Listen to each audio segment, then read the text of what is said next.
यीशु मसीह किताब मुकद्दस के मुताबिक मसलूब हुआ। किताब मुकद्दस के मुताबिक यीशु मसीह दफन हुआ। किताब मुकद्दस के मुताबिक यीशु मसीह मुर्दों में से जिंदा हुआ। हम फना हो रहे थे, यीशु मसीह ने मुर्दों में से जिंदा होकर जिला बख्शी। हमें ये नवीद मुसर्रत मिल गई है कि अब हम हलाक नहीं होंगे, बल्कि हमारा आसमान पर जलाली और ताबनाक मुस्तकबिल। ऐसा पैगाम दुनिया की किसी कौम के पास नहीं है कि उनका मसीहा मुआ भी था, दफन भी हुआ हो और मुर्दों में से जिंदा भी हुआ। उसका जी उठना, उसकी रेजरेक्शन ने उसको तो मुमताज किया है। हम जो मसीही हैं, हमारी मुनादी, हमारा पैगाम उसको भी मुमताज कर दिया। इन दिनों ट्रेडिशनल 40 डेज फास्टिंग को हमारे पेशतर मसीही हल्के ऑब्जर्व कर रहे हैं, उसकी प्रैक्टिस कर रहे हैं, और हम बड़ी तेजी से ईस्टर संडे की तरफ बढ़ रहे हैं। आमीन। और हमें इस बात को याद रखना है कि मसीहत को दुनिया में जो चीज मुमताज करती है वो हमारे खुदावंद की रेजरेक्शन है। आमीन। जिस खुदावंद यीशु मसीह की मुनादी आज तक पूरी दुनिया में हो रही है, वो मुर्दों में से जिंदा हुआ है, रेजरेक्टेड लॉर्ड है। इसलिए आज का पैगाम मसीह के जी उठने की बरकत है। आज का मौजू मसीह के जी उठने की बरकत, जो ब्लेसिंग्स हैं उसकी रेजरेक्शन में, हम उस पर गौर करेंगे।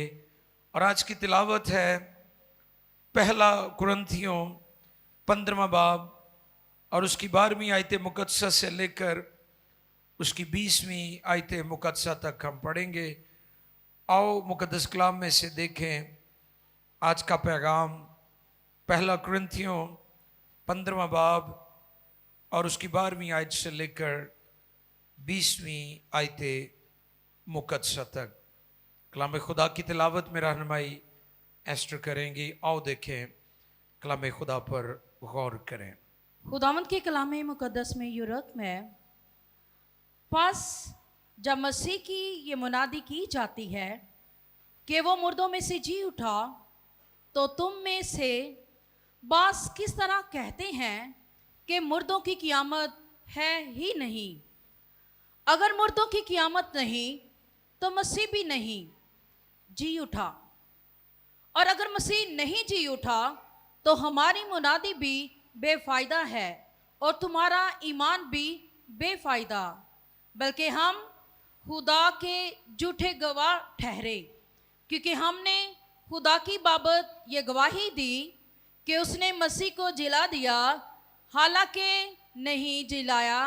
अगर बिलफर्ज मुर्दे नहीं जी उठते, और अगर मुर्दे नहीं जी उठते तो मसीह भी नहीं जी उठा, और अगर मसीह नहीं जी उठा तो तुम्हारा ईमान बेफायदा है।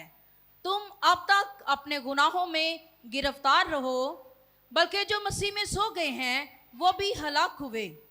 अगर हम सिर्फ इसी जिंदगी में मसीह में उम्मीद रखते हैं तो सब आदमियों से ज्यादा बदनसीब हैं। लेकिन फिल वाक़या मसीह मुर्दों में से जी उठा है, और जो सो गए हैं उनमें पहला फल हुआ। बहुत शुक्रिया। किताब मुकद्दस का पढ़ा, सुना, समझा और कबूल किया जाना हम सब के लिए बाइस बरकत हो। सब कहेंगे आमीन। मसीह के जी उठने की बरकत आज का टॉपिक है। मसीह का जी उठना कोई तस्वराती बात नहीं है, ये प्रूवन है तारीखी लिहाज से, रूहानी एतबार से। और जब हम नबियों की नबूवतें और पेशिन गोइयां ओल्ड टेस्टमेंट के अंदर पढ़ते हैं तो हमें पता चलता है कि नबी यीशु मसीह की मौत के बारे में भी बताते रहे, अंबिया यीशु मसीह की रेजरेक्शन के बारे में भी बताते रहे, और हम शुक्रगुजारी करते हैं कि यीशु मसीह किताब मुकद्दस के मुताबिक मसलूब हुआ, यानी मर गया। किताब मुकद्दस के मुताबिक यीशु मसीह दफन हुआ। किताब मुकद्दस के मुताबिक यीशु मसीह मुर्दों में से जिंदा हुआ। जब यह कहा जाता ना किताब मुकद्दस के मुताबिक, तो इससे मुराद ओल्ड टेस्टमेंट है, इससे मुराद पुराना अहदनामा है, इससे मुराद सहाइफुल अंबिया है, इससे मुराद शरीयत की किताबें हैं, इससे मुराद अंबिया यीशु मसीह की मौत के बारे में, यीशु मसीह की रेजरेक्शन के बारे में प्रीच करते रहे। और यह बाइबल का सबसे बड़ा और अजीमुल शान मौजू है, यीशु मसीह का मुर्दों में से जिंदा होना। हालेलुया। इसलिए ये कोई देवमालाई तस्वराती ख्याली बात नहीं है, बल्कि यीशु मसीह फिल वाक़े हकीकी मानों में मुर्दों में से जिंदा हुआ। फकीह, फरीसी, सदूकी, यहूदियों में ये फिरके बड़े मशहूर थे, आम थे। और भी थे जैसे ज़ैलोतीस, लेकिन इनमें एक फिरका ऐसा था जो सदूकी थे। वो क़यामत पर यकीन ही रखते थे। आजकल भी आपने देखा है कि सोशल मीडिया पर जो एथियस्ट हैं, जो मुल्हिद और लादीन लोग हैं, वो बड़े मुतहर्रिक हो गए हैं। पहले तो ये था ना कि उसका खुदा सच्चा नहीं, फलां का खुदा सच्चा नहीं, फलां की तालीम ठीक नहीं, फलां की तालीम ठीक नहीं। अब एक नया खतरा शुरू हो गया, और वो क्या है? अब वो कहते हैं खुदा का वजूद ही नहीं। ये कितनी खतरनाक बात है। एक तो ये था ना कि कोई किसी पर उंगली उठा रहा है, कोई किसी को झूठा साबित करने की कोशिश कर रहा है। अब शैतान ने एक और हरबा इस्तेमाल किया है। अगरचे ये हरबा बहुत पुराना है, लेकिन अब सोशल मीडिया की वजह से शैतान का ये हरबा जो है, शैतान का ये जो तीर है, शैतान का ये जो हमला है, अब ये जरा तेज हो गया है, और हमारी नौजवान नस्ल को वो ज्यादा टारगेट कर रहा है। और वो क्या टारगेट कर रहा है? कि कोई खुदा नहीं। खुदा के खादिम ब्रदरन चर्च से उनका ताल्लुक था। वो अपनी किताब में लिखते हैं, वो कहते हैं, मैं एक दफ़ा अमेरिका में किसी शख्स के साथ बैठा हुआ था, और वो मुल्हिद था, लादीन था, और वो खुदा के वजूद का इनकारी था। तो कहते, वो कहने लगा कोई खुदा नहीं। तो ब्रदर कोशी कहते हैं, मैंने कहा हाँ आपने दुरुस्त फरमाया, कोई खुदा नहीं। कहते वो बड़ा खुश हुआ कि भी मेरे नाल रल गया है, पास्टर होके कह रहा है कोई खुदा नहीं। कहते मैंने फौरन कलाम का वो हिस्सा निकाला जहां पर लिखा था, अहमक ने अपने दिल में कहा कोई खुदा नहीं। अहमक ने, ये कौन कहता है? ये अहमक कहता है।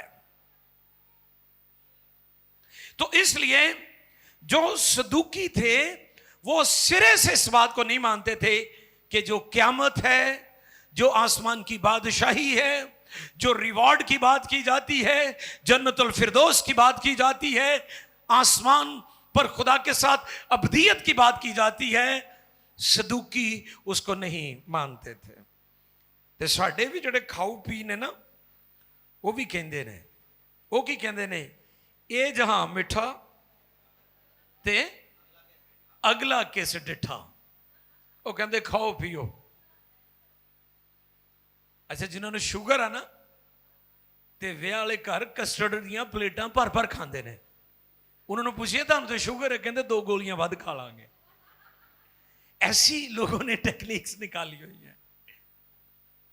और मैं अक्सर कहता हूं कि उतने लोग दुनिया में भूख से नहीं मरे, जितने खा खा के मर रहे हैं। लोग भुख ना घट मरे ने दुनिया च, बहुते खा खा के मरे ने। सदूकियों का यह तस्वर था कि कोई क़यामत नहीं, कोई आसमान की बादशाही नहीं, कोई मुस्तकबिल नहीं, जो कुछ भी है इसी दुनिया में है। और यह चैलेंज मुकद्दस पौलुस रसूल को कुरिन्थस में भी फेस करना पड़ा। यूनान का शहर, मुझे ज़ाती तौर पर 2 साल पहले वहां पर मुझे इस शहर में विजिट करने का मौका मिला है। और ठीक उसी जगह पर जहां इस खत को कलमबंद किया गया, उस कलीसिया को लिखा गया, मुझे उन सारे मकामात जहां पर पौलुस रसूल को कोड़े मारे गए, जहां पर उन्होंने मुनादी की, मैं पर्सनली उस जगह को विजिट करके आया हूं और मैंने अपनी आंखों से बाइबल मुकद्दस को वहां पर देखा। तो मैं हैरान हो रहा था कि जो क्रिटिक्स हैं, जो बाइबल मुकद्दस पर तनकीद करते हैं, वो बाइबल जो हमारे पास ये रिटन बाइबल है इस पर तनकीद करते हैं, उन्हें उठा के वहां ले जाना चाहिए कि चलो तुसी इनू नहीं मानते तो अपनी अखां ना बाइबल नू देख लो। इसलिए पौलुस रसूल को वहां पर इस चैलेंज का सामना था, क्योंकि वो क़यामत पर और एक और बात, क़यामत खात्मे का नाम नहीं है। जो तशरीह हमारे हलकों में की जाती है वो क़यामत की यह की जाती है कि क़यामत आने वाली है। क़यामत खात्मे का नाम नहीं है, क़यामत कायम से निकला है। क़यामत कायम से, यानी फना से बका की हालत में कायम हो जाना। यानी हम फना हो रहे थे, यीशु मसीह ने मुर्दों में से जिंदा होकर जिला बख्शी, हमें ये नवीद मुसर्रत मिल गई है कि अब हम हलाक नहीं होंगे, बल्कि हमारा आसमान पर जलाली और ताबनाक मुस्तकबिल है। क़यामत, रेज़रेक्शन के वो इनकारी थे। और आज जो पैगाम है हमारे लिए वो है मसीह के जी उठने की बरकत, यानी उसकी रेज़रेक्शन के साथ हमारी ब्लेसिंग्स जुड़ी हुई हैं। यीशु मसीह पर ईमान लाने वाले जो लोग हैं उनकी बरकत जो है यीशु मसीह की रेज़रेक्शन के साथ जुड़ी हुई हैं। उन पर कुछ वक्त के लिए हम गौर करेंगे। रसूलों की मुनादी, यीशु के जी उठने के बाद शागिर्दों की मुनादी का जो मरकजी पैगाम था वो क्या था? यीशु मसीह की रेज़रेक्शन। वो सलीब को प्रीच करते थे, वो खाली कब्र को प्रीच करते थे, क्योंकि इन दोनों बातों ने मसीहत को दुनिया में मुमताज किया और मसीहत आज तक दुनिया में मुमताज है। ऐसा पैगाम दुनिया की किसी कौम के पास नहीं है कि उनका मसीहा मुआ भी था, दफन भी हुआ हो और मुर्दों में से जिंदा भी हुआ हो।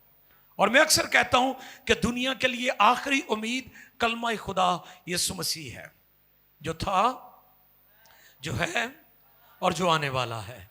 कोई और आने वाला नहीं है, खुदा का बेटा यीशु आने वाला है। वैसे तो कईयों ने दावे किए कि जी मैं मसीह हूं। आपको पता झूठे मसीह भी हैं, झूठे मसीह भी हैं जो उन्होंने दावा तो किया।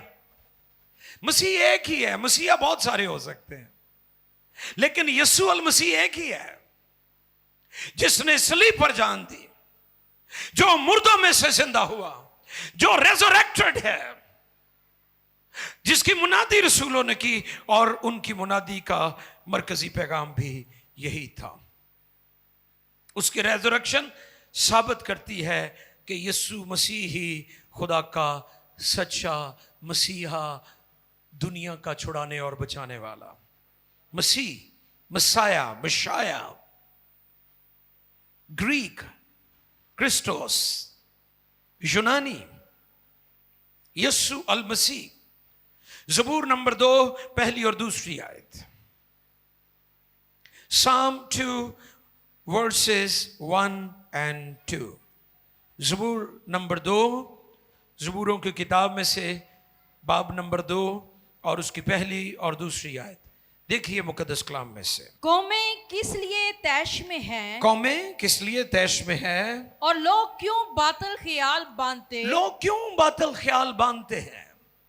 खुदावन और उसके मसीह के खिलाफ, और क्या लिखा है? खुदावंद और उसके मसीह उसके मसीह के खिलाफ जमीन के बादशाह जमीन के बादशाह सफ अराई करके सफ अराई करके और हाकिम आपस में मशवरा करके कहते हैं आओ हम उनके बंधन तोड़ डाले और उनकी रस्सियां अपने ऊपर से उतार फेंके।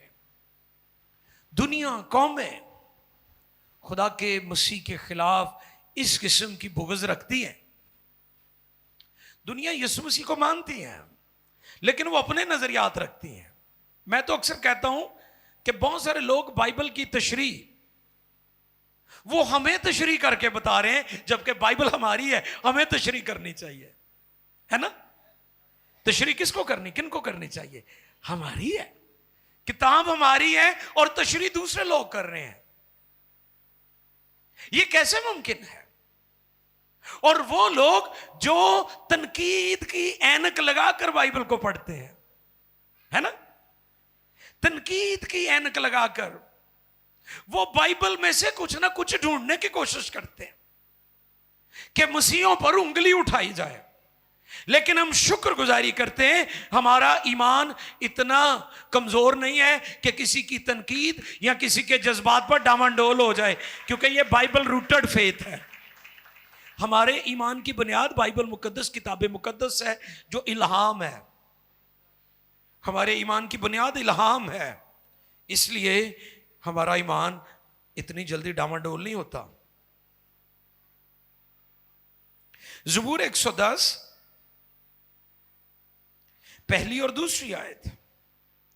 ज़बूर नंबर 110, साम 110 वर्सेस 1 और 2।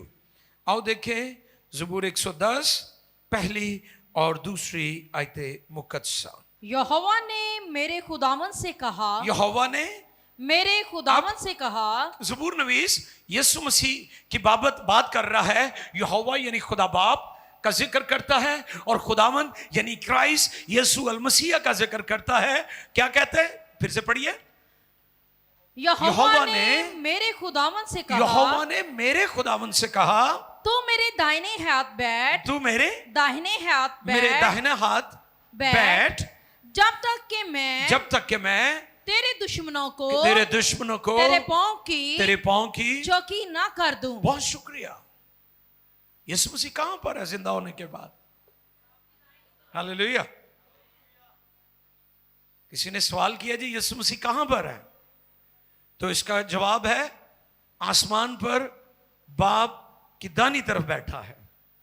और ये एजाज और इस्तेकाक किसी और को नहीं मिला यीशु के अलावा। आमीन।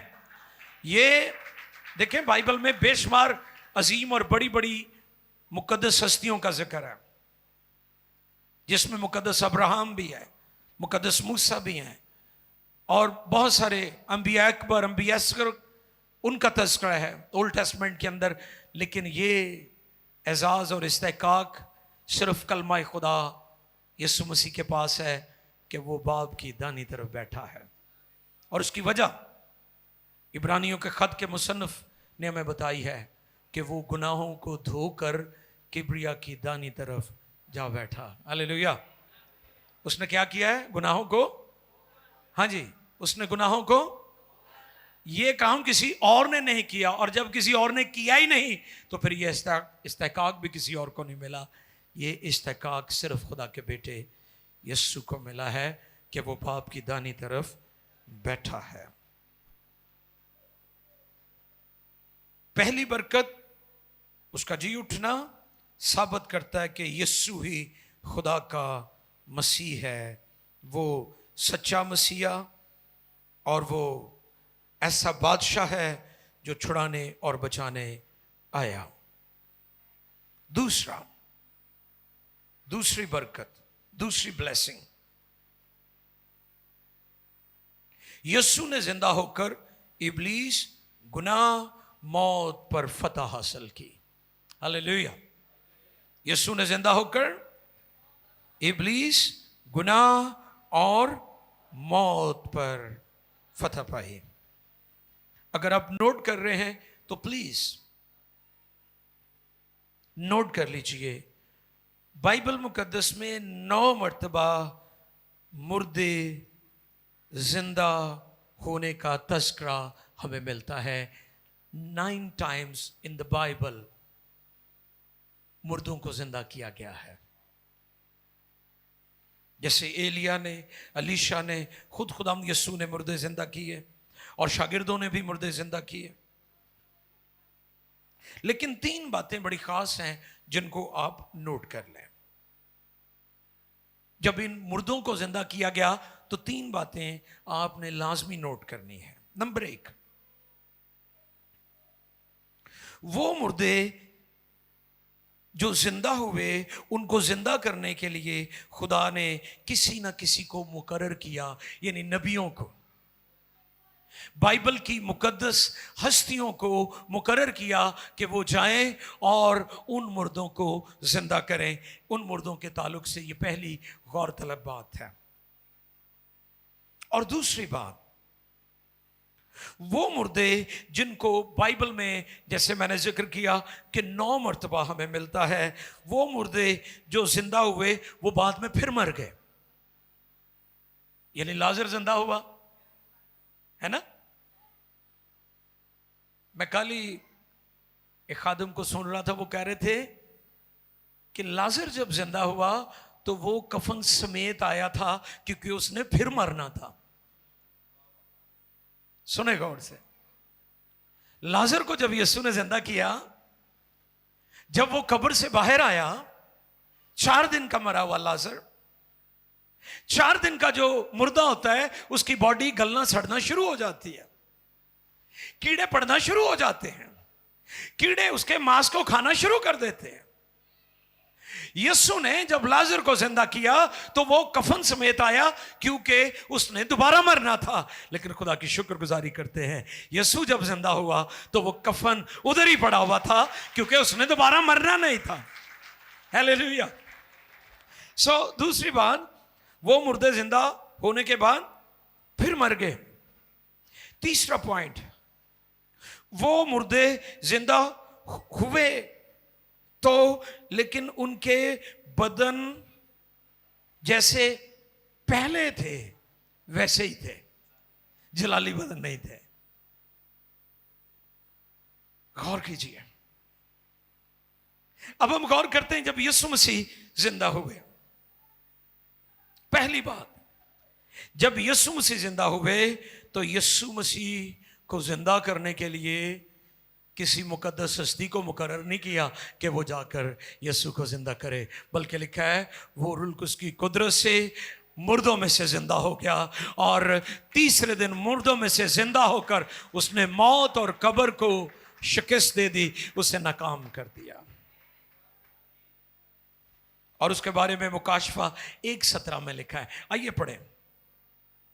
मुकाशफा की किताब है, उसका पहला बाब है और उसकी आयत नंबर 17। जब मैंने उसे देखा, यूहन्ना की बात हो रही। यूहन्ना शागिर्द जो है, जो यीशु मसीह का बिलव्ड वन, खुदावंद का प्यारा शागिर्द था, वो जब कैद तन्हाई में था तो वो वहां पर क्या देखता है? जब मैंने उसे देखा तो उसके पांव में मुर्दा सा गिर पड़ा और उसने ये कहकर मुझ पर अपना दाहिना हाथ रखा कि खौफ न कर, मैं अव्वल और आखिर और जिंदा हूँ। मैं मर गया था और देख अब्दुल्लाबाद जिंदा रहूंगा और मौत और आलमी अरवाह की कुंजियां मेरे पास हैं। हालेलुया। और फिर वो क्या कहता है? बस जो बातें, बहुत शुक्रिया, मैं मर गया था, अब जिंदा हूं और अब्दुल्लाबाद जिंदा रहूंगा।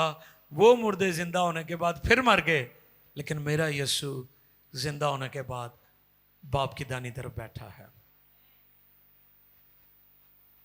तीसरी बात, जब यीशु मसीह जिंदा हुए तो उनका बदन जलाली हो गया और इसका तज़किरा हमें यूहन्ना की इंजील 20वें बाब में मिलता है कि उसका बदन जलाली हो गया। हालेलुया। ग्लोरियस बॉडी, ग्लोरीफाइड, जलाली बदन। और तीसरा पॉइंट, तीसरी ब्लेसिंग, मसीह के जिंदा होने से इंसान के लिए मुकम्मल कफारा अदा कर दिया गया। आमीन। यानी आखिरी और अफजल कुर्बानी दे दी गई है। हर मसीही को जान लेने और समझने और कबूल करने की जरूरत है कि अब हम मसीहों के लिए किसी और कफारे कुर्बानी की जरूरत नहीं है, क्योंकि यीशु की कुर्बानी से हमारी जो निजात का काम था वो कंप्लीट हो गया है। छठा कलमा खुदा ने फरमाया, तमाम हुआ, इट इज फिनिश्ड। क्या कहा उसने? तमाम हुआ। यानी बाप का वो मिशन जिसके लिए बेटा दुनिया में आया ताकि इंसान की निजात और खलासी और मखलसी का काम हो सके, यीशु मसीह ने उसे मुकम्मल कर दिया। ये तीसरी बरकत है, ये तीसरी ब्लेसिंग है। और फिर उसके बाद आओ देखें चौथी ब्लेसिंग। यीशु मसीह ने जिंदा होकर इंसानियत यानी नई इंसानियत का आगाज किया। हालेलुया। क्योंकि पुरानी इंसानियत गुनाह आलूदा थे, सिंफुल नेचर। दाऊद क्या कहते हैं? मिन्नू विच गुनाह दे। वो इसका जिक्र करते हैं कि हम जितने भी बशर हैं, जितने भी इंसान हैं, ब्लड लाइन में वो गुनाह वारूसी तौर पर लेकर पैदा होते हैं। हम इसलिए गुनहगार नहीं कि हमने गुनाह किया है, हम इसलिए भी गुनहगार हैं कि हम गुनाह की हालत में पैदा हुए हैं। तो चौथी बात क्या है? उसकी रेजरेक्शन, उसका जी उठना नई इंसानियत का आगाज है। इसलिए लिखा है अब जो मसीह में है वो नया मखलूक है। आमीन। रोमियो छठे बाब की 10वीं और 11वीं आयत पढ़िए जी। रोमियो छठे बाब की 10वीं और 11वीं आयते मुकद्दसा को हम पढ़े। क्योंकि ये जानते हैं कि मसीह जब मुर्दों में से जी उठा है। हालेलुया। रसूलों की मुनादी का यही मरकज था, उसकी रेजरेक्शन। क्या कह रहे हैं यहां पर रसूल आजम? क्योंकि ये जानते हैं, क्योंकि ये जानते हैं कि मसीह जब मुर्दों में से जी उठा है तो फिर नहीं मरने का मौत का फिर उस पर इख्तियार नहीं होने का क्योंकि मसीह जो मुआ गुनाह के एतबार से एक बार मुआ मगर अब जो जीता है तो खुदा के एतबार से जीता है। नई इंसानियत, ये भी ब्लेसिंग है। और फिर पांचवी और आखिरी ब्लेसिंग, जी उठे मसीह के साथ जो हमारी जुड़ी हुई है वो हमें जिंदा उम्मीद हासिल होती है। हालेलुया। उसने कहा मैं जीता हूं, तुम भी जीते रहोगे। हालेलुया। यहूदियों ने पत्थर चुक ले, उन्हें क्या कहते, एदी उम्र दे 40 साल भी नहीं गई, और ये कहता है मैं जीता हूं, तुम भी जीते रहोगे। वो फौरन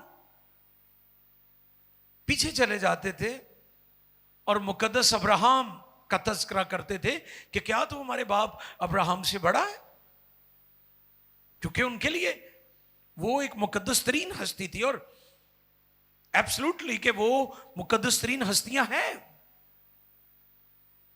लेकिन वो आए और चले गए। अपना टाइम, अपना वक्त, अपना पीरियड गुजारने के बाद वो चले गए।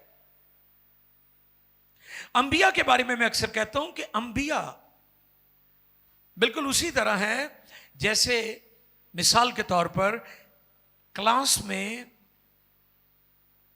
पीरियड पढ़ाने वाले टीचर्स आते हैं, वो अपना पीरियड पढ़ाते हैं और चले जाते हैं। बच्चे तवज्जो दें ना दें, वो कहते मेरा पीरियड पूरा हो गया, घंटी बज गई, मैं जा रहा। लेकिन क्लास का एक इंचार्ज होता है, उसे क्लास की फिक्र होती है, उसे क्लास के रिजल्ट की भी फिक्र होती है, क्योंकि वो इंचार्ज है। अंबिया आए, अंबिया अपना टाइम गुजार कर चले गए, लेकिन बेटा जमानों के आखिर में आया। लिखा है खुदा ने अगले जमाना में हिस्सा बहिस्सा और तरह ब तरह नबियों की मार्फत कलाम करके जमानों के आखिर में बेटे यानी यीशु की मार्फत कलाम किया। नबियों को हिस्सा मिला, नबूवत का हिस्सा, खिदमत का हिस्सा, कलाम का हिस्सा। वो अपने हिस्से का वक्त गुजार कर चले गए, लेकिन बेटा जमानों का खालिक व मालिक है। इसलिए उसका जी उठना, उसकी रेजरेक्शन ने उसको तो मुमताज किया है, हम जो मसीही हैं, हमारी मुनादी, हमारा पैगाम उसको भी मुमताज कर दिया है। इस पर पहले भी मैंने बताया था कि एक मिट्टी का बर्तन है, उसकी अपनी तो कोई हैसियत नहीं है, कीमत या वक़्त नहीं, अगर है तो थोड़ी सी है। लेकिन अगर आप उसमें सोने के बिस्किट डाल दें, सोना उस मिट्टी के बर्तन में, पॉट में भर दें, उस सोने की कीमत तो कम नहीं होगी, लेकिन उस मिट्टी के बर्तन की वैल्यू बढ़ जाएगी। यीशु मसीह की रेज़रेक्शन ने, अगर जब वो बशर बना, उसने दुख सहे, उसकी तजलील हुई, उसकी तो कोई जो उसकी अजमत में फर्क नहीं पड़ा, लेकिन मुर्दों में से जिंदा होकर उसने हमें भी जिला बख्श दी है, उसने हमें भी मुमताज कर दिया है, उसने हमें भी आसमानों के मकामों पर बिठा दिया है, ताकि हम भी उसके साथ बादशाही करें। यह पांचवी बरकत है कि हमारे पास जिंदा उम्मीद है। असीनी फिरके की क्या उम्मीद थी कि मसीह आएगा, वो रोमन्स को मारेगा, वो बाकी जो हुक्मरान थे उनको मारेगा। इवन के उस वक्त के जो काहिन थे हैकल में, वो उनको भी करप्ट कहते थे, कहते थे ये भी ठीक नहीं गए। तो कई अज भी उन्होंने बड़ा तराज होता है, इबादत दे इंतजाम ते, सिस्टम ते, चीज़ां ते, वो होर तो कुछ नहीं करते, वो क्रिटिसाइज करते रहते हैं। असीनी फिरका भी ऐसा ही था, हर वक्त तनकीद करते थे। वो उनकी उम्मीद क्या थी? उनकी उम्मीद यह थी कि जो खुदा का मसीह आएगा वो रोमन्स के साथ लड़ेगा। अच्छा, मैं पिछले दिनों भी देख रहा था कि एक नकाद था जो मसीहत पर तनकीद कर रहा था। वो कहने लगा कि मसीह को तख्त तो ना मिला, तख्ता मिल गया। सलीब को तख्तादार भी कहते हैं। क्या कहने लगा? मसीह को तख्त यानी बादशाह तो ना मिली। उसने तनकीद की, लिखा है ना यीशु मसीह के ऊपर जो कतबा लगाया गया था, उस पर क्या लिखा था? वो कहता मसीह को तख्त तो ना मिला, तख्ता मिल गया। तो मैंने इसका जवाब दिया था, यीशु ने अपनी मिनिस्ट्री में अपने शागिर्दों को कहा था, मेरी बादशाही इस जमीन की नहीं है। अगर मेरी बादशाही, उसने कहा, इस जमीन की होती तो मेरे शागिर्द भी दूसरों की तरह तलवारों के साथ लड़ते। हम शुक्रगुजारी करते हैं यीशु मसीह ने हमें तलवार चलाना नहीं सिखाया। कलाम में लिखा है जो तलवार से कत्ल करते हैं वो तलवार से कत्ल किए जाएंगे, मारे जाएंगे। हमारा मुस्तकबिल जलाली है, ताबनाक है, क्योंकि हमारे पास हेवन है, आसमान है, आसमान पर हमारी जिंदा उम्मीद है। यीशु ने कहा मैं जाता हूं ताकि तुम्हारे लिए आप देखें 2000 सालों से ज़्यादा वक्त गुजर गया है, अभी तक वो जगह तैयार हो रही है। ये आपका मुस्तकबिल है। तो इसलिए यहाँ पर मुकद्दस पालूस ने जब ये मुकालमा किया, जब मनाजरा किया कुरिन्थुस में, तो वो क्या कहते हैं 15वें बाब की हम 12वीं आयत से पढ़ रहे थे।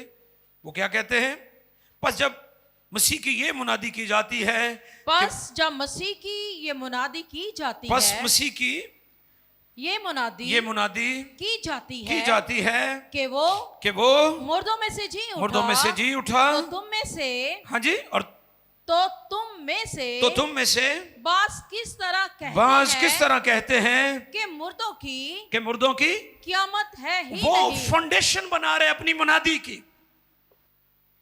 जो लोग डिनाइल था जिनमें कि हम डिनाई करते हैं रेजरेक्शन पर, मुर्दों की क़यामत पर, हमेशा की जिंदगी पर, तो उसने यीशु मसीह की क़यामत को, रेजरेक्शन को बुनियाद बनाया है। उसने कहा जब यीशु मसीह मुर्दों में से जिंदा हुआ है तो ये उम्मीद हमारे लिए भी है कि हम भी मसीह में जी उठेंगे। जब यीशु मसीह मुकर्रब फरिश्तों और ललकार के साथ आएगा तो लिखा है मुर्दे गैर फानी हालत में, हालेलुया। मेरे यीशु का आना बस ऐसे ही नहीं है कि वो आएगा, नो, वो आएगा, दुनिया की ताकतें और कुव्वतें हिलाई जाएंगी। मुर्दे गैर फानी हालत में। ये जब मैंने 5 भूचाल जुमे को बयान किए थे, कितने? 5 बाइबल के मशहूर भूचाल जलजलों का जिक्र किया।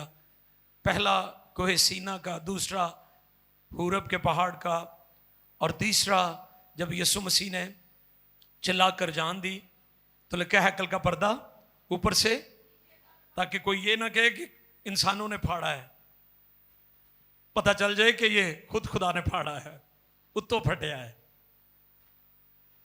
और फिर चौथा जलजला जब यीशु मसीह मुर्दों में से जिंदा हुए। इस पर मैंने बताया था कि यीशु मसीह ने जब चिल्लाकर जान दी, हैकल का पर्दा ऊपर से नीचे तक फट गया, तो लिखा है कब्रें खुल गईं, लेकिन मुर्दे उठे नहीं होना चाहिए। सुन लो गाल, मुर्दे उठ ही रहे। उन्होंने इंतजार किया क्योंकि यीशु मसीह मुर्दों में से जिंदा होने वालों में पहला फल है। उन्होंने कहा पहले ये उठेगा, उस तो बाद असी उठाएंगे। उन्होंने इंतजार किया, उन्होंने कलाम की सदाकत और अजमत को कायम रखा। और जब यीशु मसीह तीसरे दिन मुर्दों में से जी उठा तो फिर लिखा है बहुत सारे मुकद्दसीन जो जी उठे थे उनको मुकद्दस शहर में जाते देखा गया। ये है मेरा यीशु, जिसकी मुनादी, जिसकी खिदमत, जिसकी गवाही हम देते हैं, वो रेजरेक्टेड है, वो जी उठा मसीह है। फरिश्ते ने क्या कहा था औरतों को, तुम जिंदा को मुर्दों में। मैं एक सरमन रेडी कर रहा हूं, जिंदा मसीही। कौन से मसीही? हाँ, वो चैलेंज भी होगा आपके लिए। दुनिया मसीहों को तो चैलेंज कर सकती है कि तुसी जिंदा हो या मुर्दे हो, लेकिन जिंदा मसीह को चैलेंज नहीं कर सकते। तो ये चैलेंज मैं आपके सामने रखूंगा। उस पैगाम में आने वाले दिनों के लिए मैं तैयार कर रहा हूं। आई डोंट नो वो कब मैं शेयर करूंगा, लेकिन वो मेरा सरमन अभी रेडी हो रहा है। जिंदा मसीही जो है। तो मेरे अजीजों, आज का पैगाम हमें क्या सिखाता है कि उसके जी उठने के साथ हमारी बरकत जुड़ी हुई है। तो उसका जी उठना कभी ना भूलें। मेरी दुआ है खुदा इस पैगाम के वसीला से आपको रूहानी बसीरत, रूहानी जोर, हिकमत दनाई और अपनी पहचान इरफान बख्शे। आओ सर को झुकाएं और मिलकर दुआ करें।